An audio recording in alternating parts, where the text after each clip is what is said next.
Finally എന്ന് സ്വന്തം പുണ്യാളൻ എന്ന ചിത്രത്തിൻ്റെ ആദ്യ ഷോ ഇപ്പോൾ കേരളത്തിലെ വിവിധ തിയേറ്ററുകളിൽ അവസാനിച്ച് ചിത്രത്തിൻ്റെ ആദ്യ റെസ്പോൺസൊക്കെ പുറത്തുകൊണ്ടിരിക്കുകയാണ്.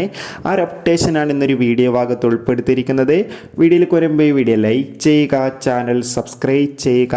ജനുവരി മാസം ഇനിയും അങ്ങോട്ട് ധാരാളം ചിത്രങ്ങൾ OTT റിലീസ് ചെയ്യുന്നുണ്ട്. നമ്മുടെ ചാനൽ ഭാഗം പരിശോധിച്ചാൽ നിങ്ങൾക്ക് കാണാം. അർജുൻ അശോകൻ, ബാലു വർഗീസ്, അനശ്വര രാജൻ എന്നൊക്കെ പ്രധാന കഥാപാത്രങ്ങളായി ഇന്ന് റിലീസ് ചെയ്ത ചിത്രമായിരുന്നു എന്ന് സ്വന്തം പുണ്യാളൻ. എല്ലാ സിനിമാ പ്രേമികളും ഒരേപോലെ ചിത്രത്തിൻ്റെ റിലീസിനായി ഏറെ ആകാംക്ഷയോടെയായിരുന്നു കാത്തിരുന്നിട്ടുണ്ടായിരുന്നത്.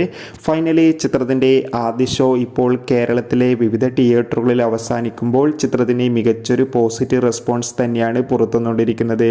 ചിത്രം കാണുന്ന സിനിമാ പ്രേമികളെല്ലാവരും ഒന്നടങ്കം പറയുകയാണ് എന്ന് സ്വന്തം പുണ്യാളൻ എന്ന ചിത്രം മികച്ചൊരു കോമഡി ത്രില്ലറാണെന്നും ചിത്രത്തിൽ അർജുൻ അശോകൻ്റെയും അനശ്വര രാജൻ്റെയും മികച്ചൊരു അഭിനയം തന്നെ കാണാൻ വേണ്ടി സാധിക്കുന്നുണ്ടെന്നും